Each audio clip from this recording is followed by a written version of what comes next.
Bom dia,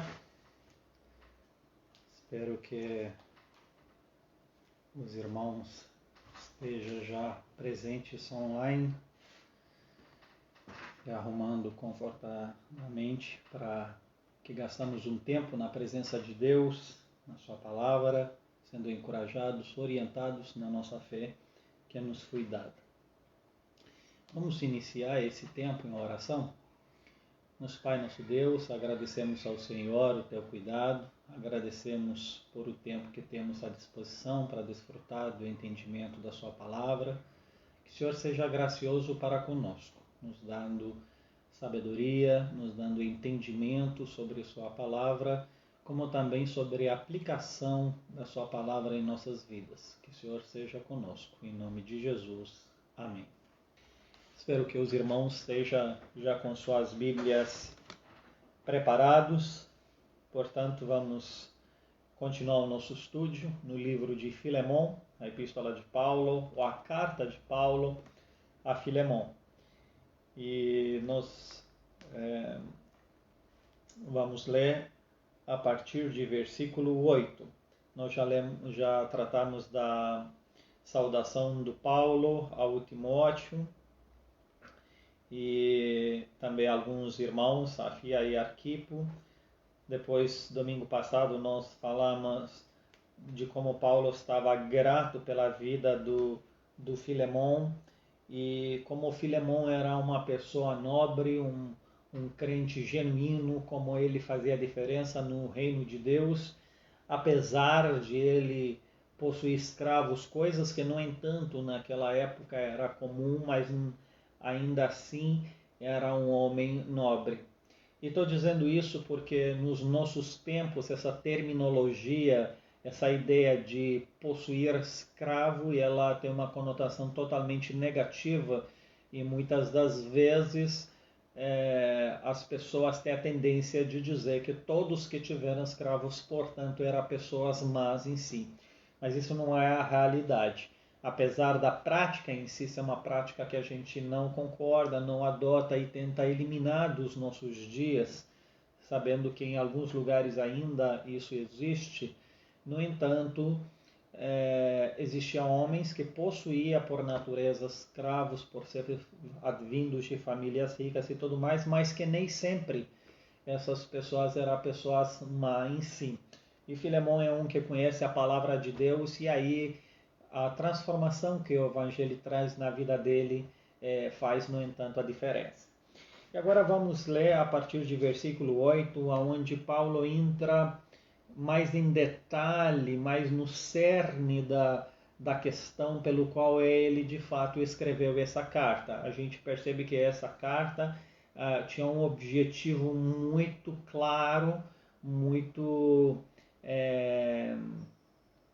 íntimo ao apóstolo Paulo e, de certa forma, ao Timóteo. Então, havia envolvido uma questão pessoal, não era uma carta naturalmente doutrinária, como Paulo acostumava escrever para resolver algum problema em alguma igreja ou dar alguma doutrina, mas era uma carta de um cunho pessoal que tinha a ver com o relacionamento que Paulo tentava restabelecer entre Filemon e Oníssimo. Então, vamos, portanto, ler a partir de versículo 8. É possível que nós não vamos conseguir abranger todo o restante do capítulo, mas nós vamos ler o todo, no entanto, e vamos até onde percebemos que Deus está nos conduzindo. Pois bem, ainda que eu sinto plena liberdade em Cristo para te ordenar o que convém, prefiro, todavia, solicitar em nome do amor, sendo o que sou Paulo o velho, e agora até prisioneiro de Cristo Jesus. Sim, solicito-te em favor de meu filho Onésimo, que gerei entre algemas. Ele antes te foi inútil, atualmente, porém, é útil a ti e a mim. Eu estou enviando de volta em pessoa, quero dizer, o meu próprio coração. Eu queria conservá-lo comigo mesmo para, em teu lugar, me servir nas algemas que carrego por causa do Evangelho. Nada, porém, quis fazer sem o teu consentimento, para que a tua bondade não venha a ser como que por obrigação, mas de livre vontade. pois acredito que ele veio a ser afastado de ti temporariamente, a fim de que o recebas para sempre. Não como escravo, antes muito acima de escravo, como irmão caríssimo, especialmente de mim, e com maior razão de ti, quer na carne, quer no Senhor. Se, portanto, me consideras companheiro, recebo-o como se fosse a mim mesmo. E se algum dano te fez ou te deve alguma coisa, lança tudo em minha conta. Eu, Paulo, de próprio punho o escrevo, eu pagarei. Para não te alegar que também tu me deves até a ti mesmo. Sim, irmão, que eu receba de ti no Senhor esse benefício. Reanime-me o coração em Cristo. Certo como estão da tua obediência, eu te escrevo, sabendo que farás mais do que estou pedindo. E ao mesmo tempo prepare-me também pousada, pois espero que por vossas orações vos serei restituído. Saúdem-te, Epáfras, prisioneiro comigo em Cristo Jesus. Marcos, Aristarco, Dema e Lucas, meus cooperadores. A graça do Senhor Jesus Cristo seja com o vosso espírito. Amém. Como já percebemos, o apóstolo Paulo escreve com o intuito de restabelecer uma relação perdida entre o Filemon e um dos seus escravos, Onésimo. Onésimo, no início, antes de ele fugir de Filemon, ele roubou, pelo que a história conta, ele parece que tinha roubado do seu mestre. Isso chegou a ser descoberto, o que forçou Onésimo fugir para escapar da condenação nesse sentido, ou da punição pelo que ele teria feito. E ele foge, chega em Roma, só que em Roma ele encontra com o apóstolo Paulo e seu ministério da pregação da palavra de Deus.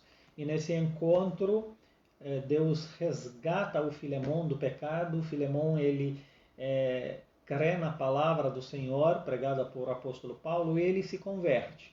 E ao se converter, parece que ele fica próximo ao apóstolo Paulo, lembrando que o apóstolo Paulo estava de fato preso em Roma. No entanto, iria ser uma prisão domiciliar, ele poderia alugar um lugar e morar lá, mas ele não poderia sair, no entanto. E Filemon era aquele que o ajudava e servia às suas necessidades. E nessa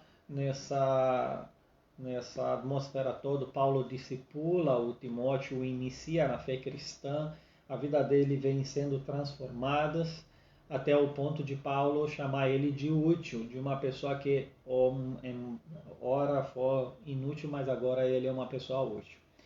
E o Onésimo conta para o apóstolo Paulo toda a sua história. Então o apóstolo Paulo estava bem ciente de quem Onésimo era outrora, do que ele fizera, da sua proveniência. E para a felicidade dele, o próprio dono do Onésimo era conhecido do apóstolo Paulo, e não somente conhecido, como homem crente em Cristo, que se converteu ao que nos parece a pregação do apóstolo Paulo. Então, eis que isso, nós podemos dizer que mundo pequeno. E Paulo, com isso, ele entende que seria cabível enviá-lo de volta, que ele deve retornar, restabelecer esse relacionamento, muito embora era muito útil para ele. E é nesse intuito que o apóstolo Paulo escreve. E em versículo 8, é claro que além da história em si, nós temos um cúmulo de ensinamentos através desses versículos, e eu gostaria que nós desfrutássemos deles. Portanto, vamos começar com o versículo 8. Pois bem, ainda que eu sinto plena liberdade em Cristo para te ordenar o que convém. O Paulo mostra claro o que ele poderia fazer. Ele deixa claro que ele teria essa opção de ordenar ao Filemon o que ele deve fazer. Ele mostra o seu direito nesse sentido. É importante a gente resgatar no entanto, as verdades bíblicas nesse sentido também, porque uma das questões mais em voga, mais questionada no nosso mundo é exatamente a questão da autoridade. E, de certa forma, as pessoas têm uma tendência cada vez mais para a anarquia, para não se submeter a nenhum tipo de autoridade, e elas mesmas sendo autoridade para si mesmas. Não é verdade? E, infelizmente, esse sentimento anárquico, ele penetrou também na igreja cristã, e o que percebemos que há uma filosofia mundana que ataca as normas das escrituras, ataca a ordem que Deus deixou para que a igreja se norteasse, e a vida cristã em si, a vida familiar e tudo mais. E essa filosofia vem para destruir qualquer tipo de autoridade em nome da igualdade. Mas é preciso entender que igualdade e autoridade, eles não são necessariamente contrárias em si mesmo.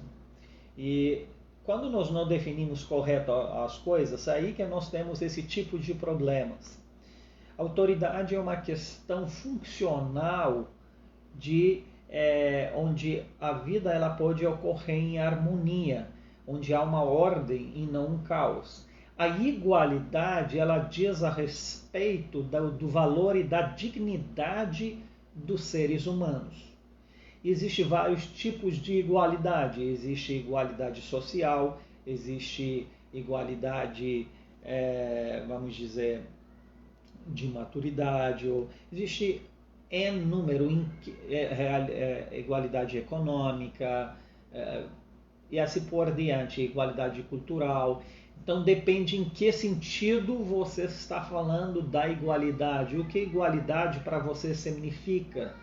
E nós vivemos um mundo onde as coisas de fato elas não são totalmente iguais, ou são iguais em certos aspectos e diferentes em outros aspectos. E as diferenças também elas não são necessariamente negativas, e não são competitivas em si, porque também há um desprezo pela palavra de diferenciação de pessoas. E é claro que quando todos os conceitos em si usados errados, eles produzem tristeza, sofrimento e tudo mais. O problema é quando são usados errados, mas os preceitos em si não são errados. A diferenciação não significa necessariamente competição negativa. Então as coisas elas têm uma certa igualdade, como por exemplo, todos os seres humanos ganharam por Deus a existência, e isso é igual.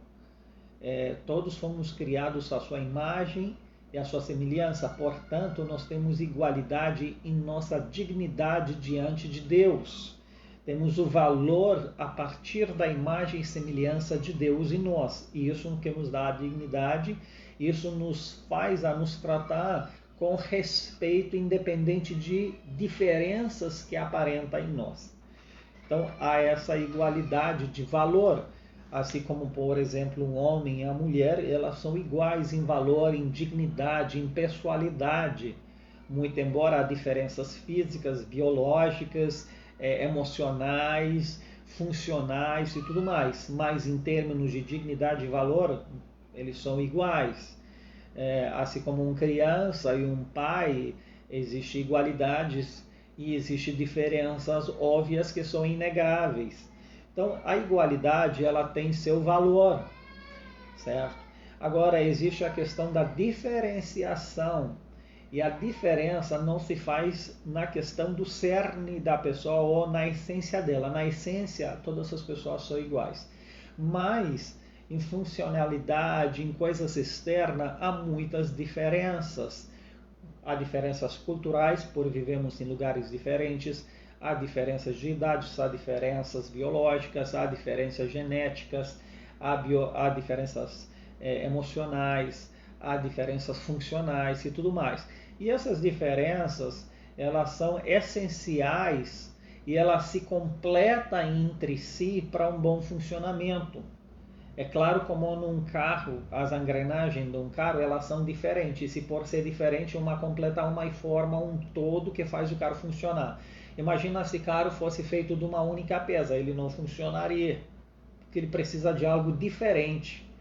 Então as diferenças, elas têm o papel positivo quando elas interagem na cooperação. Então não há problema de haver diferenças.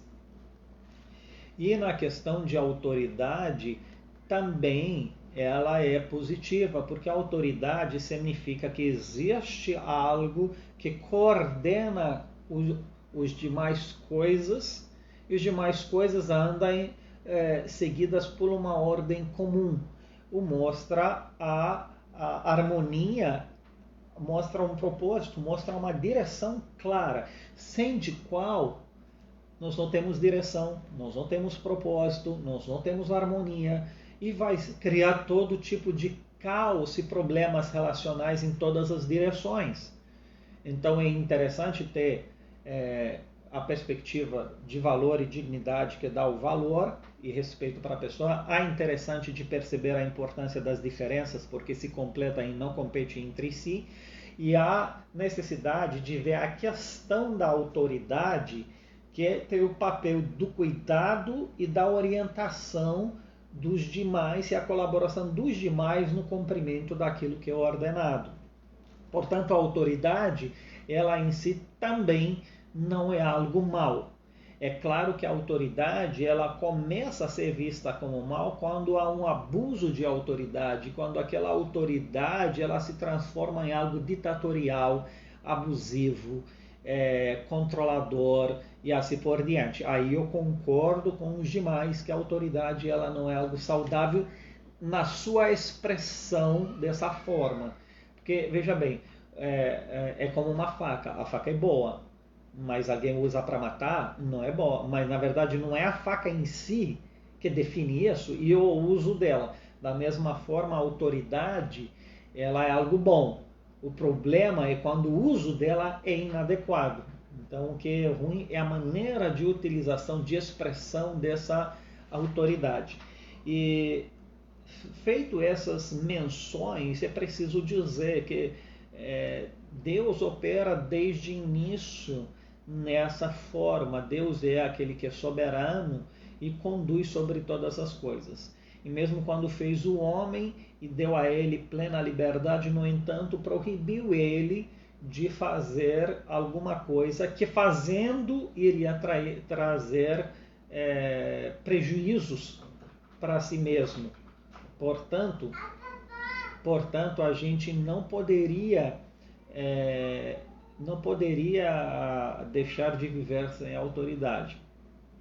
E essas autoridades, elas são vistas cada vez mais em todas as esferas da sociedade. Nós temos a autoridade quanto à questão de marido e esposa, onde a Bíblia deixa claro que o marido é a cabeça da família. Com isso, não necessariamente ele é mais importante, mais valioso, apenas ele é a cabeça da família e a esposa o auxilia no que eles estão fazendo. Então veja que é uma questão que forma no final uma pessoa só.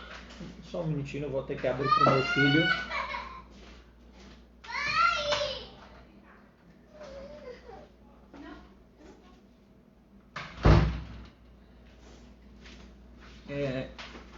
Então veja bem, desde o início, quando a Eva foi criada, foi Deus que diz que não é bom que o homem esteja só, e fez uma auxiliadora que havia em si o propósito de auxiliar, de ajudar Adão num propósito que Deus lhe dera. Então, no final, eles formam um para o mesmo propósito, então eles não agem separadamente. O propósito dele é também o propósito dela, e os propósitos deles é o propósito de Deus, então serve ao mesmo propósito e direção. E, no entanto, a Bíblia diz que eles vão ser uma.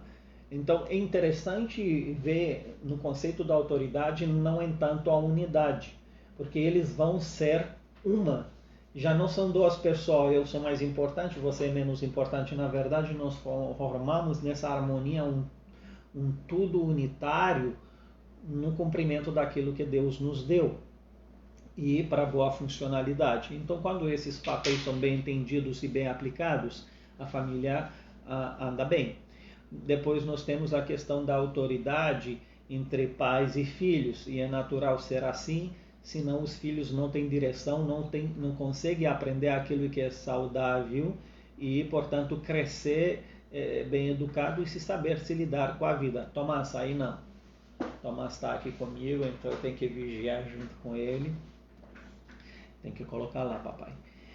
Então, é natural que os pais tenham autoridade sobre os filhos e os conduza nisso até que eles cresçam e eles mesmos se transformam numa autoridade em suas novas famílias. E isso é muito saudável. Porém, também, quando há uma autoridade abusiva, é claro que isso não é saudável. Então, a questão é da expressão dessa autoridade. E aí nós temos, por exemplo, a questão trabalhista. E aí, claro que é um campo vasto, onde nós temos alguém que emprega e aquele que é empregado. E é preciso que haja essa questão de autoridade e que as coisas andem em harmonia. E por aí vai toda essa estrutura. Então, a autoridade em si, ela é uma questão saudável quando bem expressa. E o desafio do cristão é exatamente isso. Não é anular os princípios, mas vivê-los de forma saudável. E o que acontece é que a filosofia do mundo, contrária a esses entendimentos e definições, por entendê-los errados, ela penetrou, no entanto, na igreja. E a gente percebe como na igreja e na família, onde há esse movimento de que oi, filho. Deixa lá. Onde a esposa ela não é mais submissa ao marido, onde o marido não precisa ser cabeça. Na igreja nós vemos as pessoas tendo cada vez mais irreverência com seus líderes, pastores, presbíteros, diáconos, enfim, e onde eles não são mais obedecidos, não são mais respeitados como autoridades como deveriam. Só um minutinho. Vai para lá e isso aqui que o papai está trabalhando.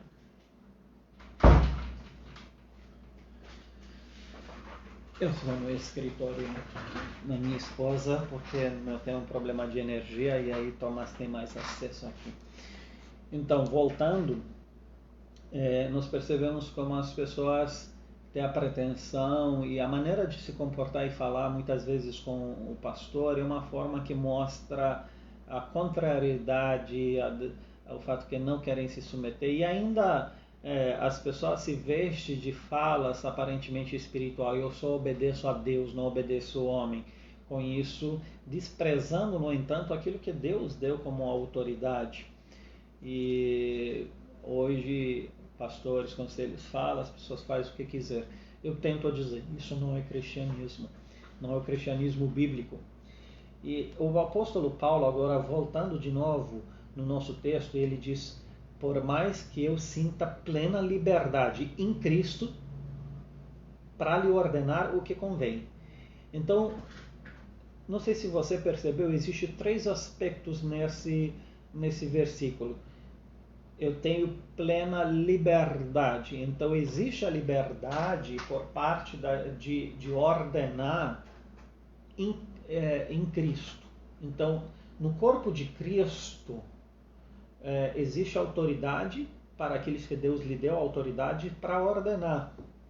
Então, nós temos a liberdade, sim, de ordenar em Cristo. Em outras palavras, relacionado à vida cristã, relacionado ao direcionamento do reino de Deus, e não liberdade de ordenar no sentido de se meter na família das pessoas, de a gente ordenar em todos os aspectos, não, mas dentro dessa relação com a igreja, com o reino de Deus. Então existe a liberdade sim de ordenar, e Paulo reconheceu: eu tenho essa plena liberdade em Cristo. Segundo, para ordenar. Então, a liberdade para ordenar. Então, os pastores, os conselhos, eles têm sim liberdade de ordenar, de mandar, não apenas de sugerir, mas de ordenar, sim. Hoje em dia nós queremos evitar essas palavras, mas infelizmente para nós são escritas na palavra na palavra de Deus, então não pode evitá-las, porque é o que é. Nós temos essa plena liberdade de ordenar, não só ou de determinar se quiser, mas não somente de sugerir. Porque apesar da vida cristã ela ser voluntária, no entanto, existe uma questão da autoridade. Senão, não há rumo, não há propósito, há um caos. E muitas vezes vemos isso nas igrejas, por isso que o reino de Deus não avança mais do que poderia avançar devido ao seu potencial, porque as pessoas fazem o que quiserem, se quiserem, quando quiserem. E isso está errado. E se você se encaixa nessa categoria, eu sugiro que você verifique a sua fé, que você se arrepende do seu pecado e volta-se para Cristo, entregando sua vida 100% a Cristo e vivendo para Ele. Então, para lhe ordenar. E tem uma terceira parte nisso, o que convém. Então, não é ordenar qualquer coisa, mas o que convém a ser feito. Então, Paulo entende, eu posso lhe ordenar, eu tenho essa liberdade para te ordenar em Cristo aquilo que convém, aquilo que é cabível a ser feito. E, meus amados, é interessante que nesse caso o que convém teria a ver com uma coisa nem necessariamente de igreja, mas com uma coisa de relacionamento entre dois irmãos. E aliás um relacionamento empregatício, porque Filemon ele era um empresário, se podemos dizer dessa forma, e Onésimo era o empregado dele, ou naquele tempo era o escravo dele. E Paulo, de certa forma, ele se mete nessa relação. E veja, o Onésimo errou com Filemon, ele roubou. Então, ele estava errado, no entanto, naquilo que fez.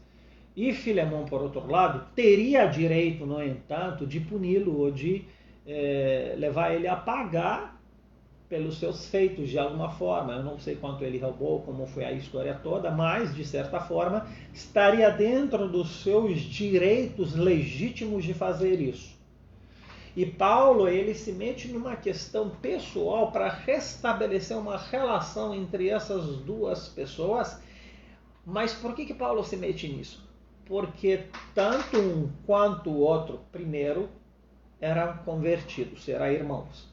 Segundo, os dois, de certa forma, estavam de autoridade apostólica. Os dois foram conquistados para Cristo através do ministério de apóstolo Paulo. Então, de certa forma, estava debaixo da sua autoridade. Paulo entende que era um apóstolo e por isso já tinha autoridade suficiente, mas também Paulo entende que Filemon era devedor a ele por ser conquistado, ganhar a vida eterna através do seu ministério. E Oníssimo, por outro lado, também. E então Paulo ele se mete nessa relação.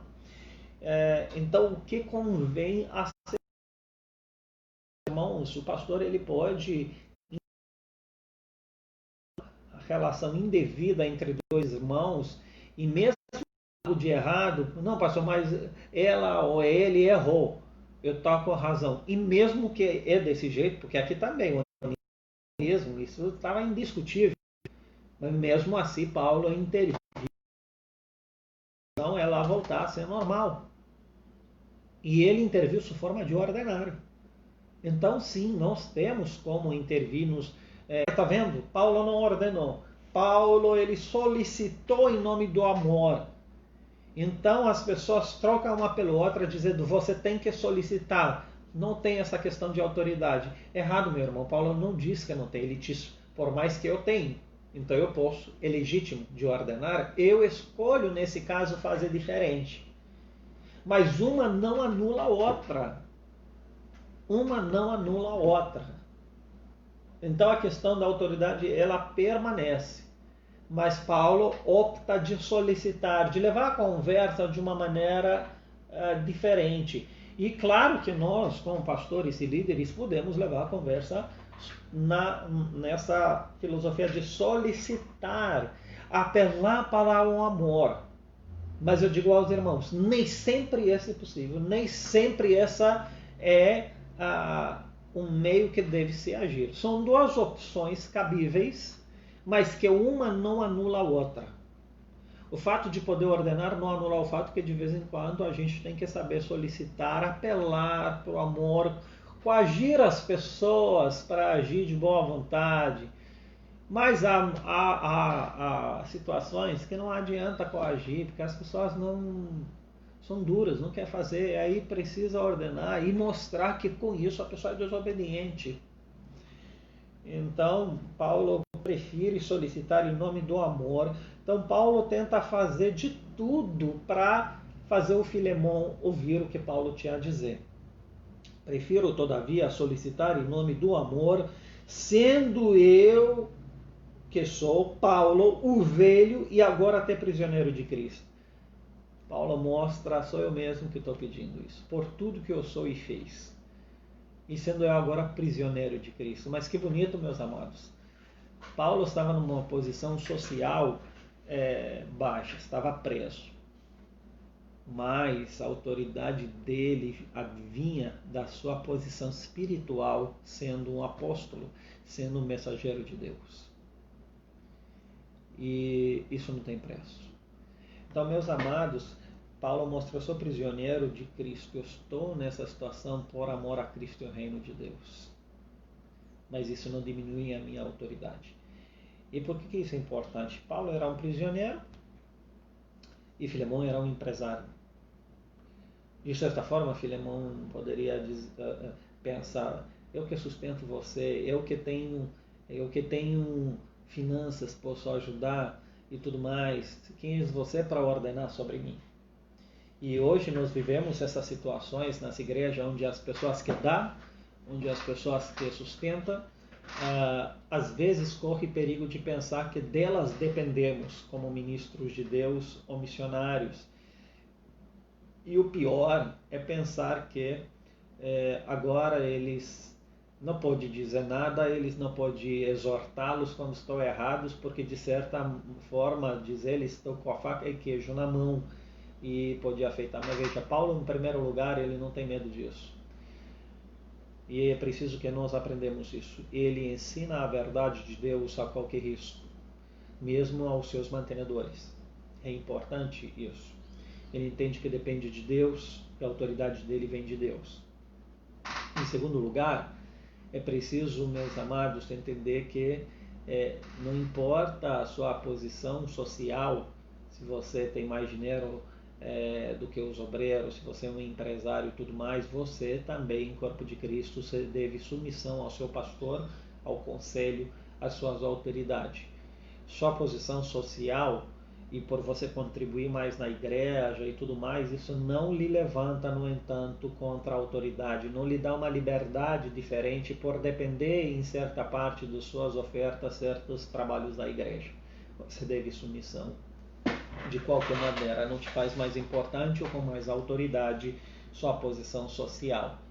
E nós temos hoje em dia essa dificuldade daqueles que têm mais dinheiro, de empresários, se submeter a pastores que de repente têm uma condição mediana de vida, que tem, vamos dizer, não uma condição social que outros têm, são pessoas simples, no entanto são simples no sentido que não tem outras atividades, não gera dinheiro, são pastores mesmo.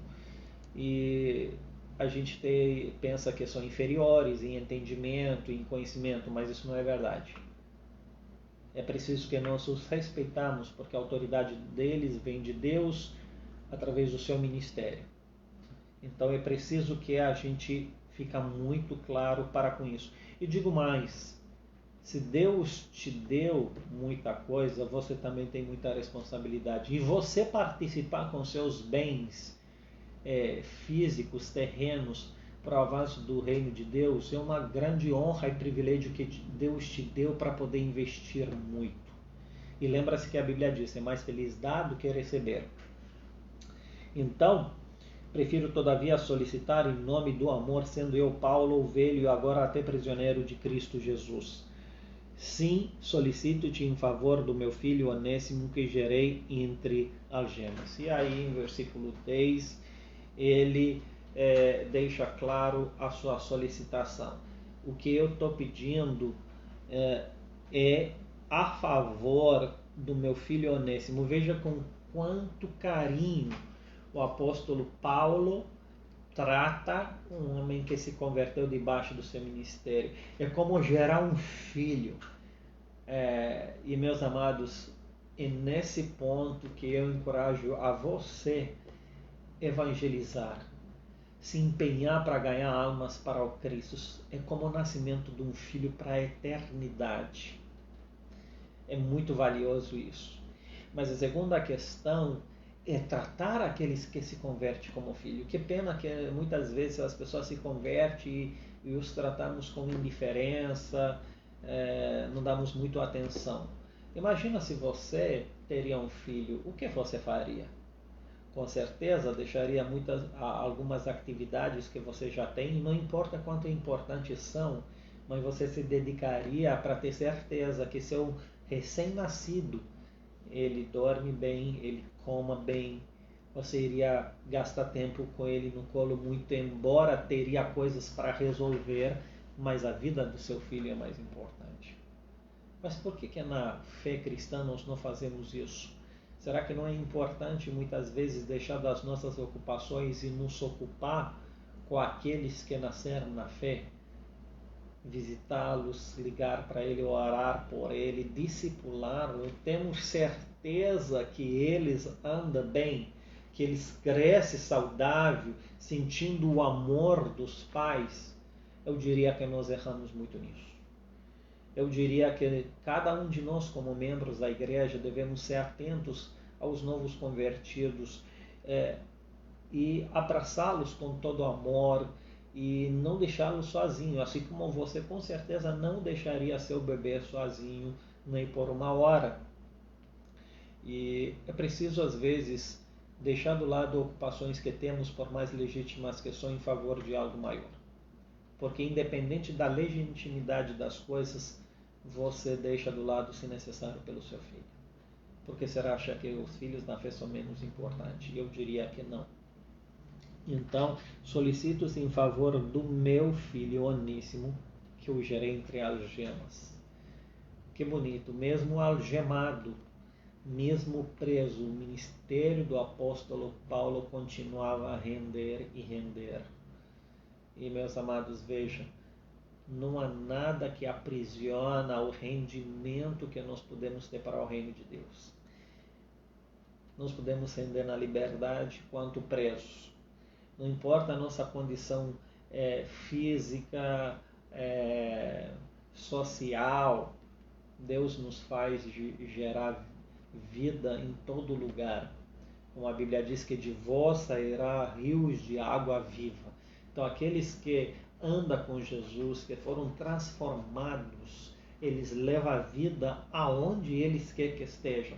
Mesmo quando perdem tudo, mesmo quando acabam ficando na rua ou presos, eles continuam gerando. Não há prisão que impede o avanço do reino de Deus. E é preciso, meus amados, pensar nisso, mesmo quando você sente que perdeu seu emprego ou perder alguma coisa, não perder sua visão para o reino de Deus. E entender que Deus possa lhe usar em qualquer tipo de circunstâncias. Por isso, nunca abandone essa esperança. Prega a palavra de Deus, como Paulo diz a Timóteo, a tempo e fora do tempo. E essa palavra, ela vai trazer os seus frutos no tempo devido. Paulo estava algemado, mas a palavra poderosa de Deus transformou a vida desse homem. E ele, mesmo que você às vezes talvez não veria uma pessoa algemada, mas quando a palavra de Deus é pregada para um homem de Deus, ainda que é algemado, ela é poderosa. O poder não vem da condição social da pessoa, mas vem da palavra. Portanto, digo mais uma coisa, não tenha medo de pregar a pessoas superiores do que você em condição social, financeira e tudo mais, pensando que eles não vão olhar para você.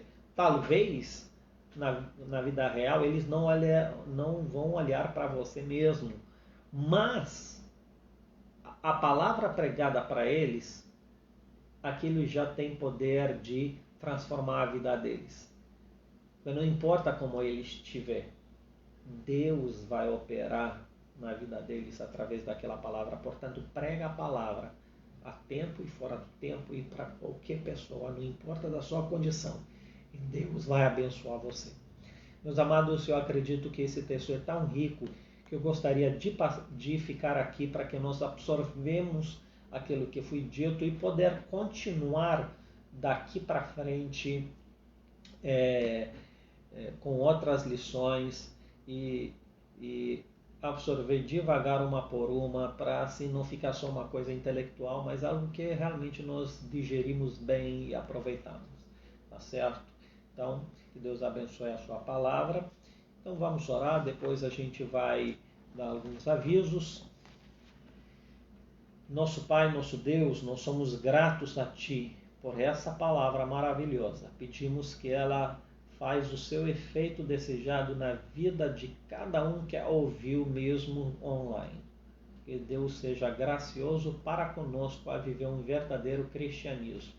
E nós rogamos tudo isso em nome de Jesus. Amém.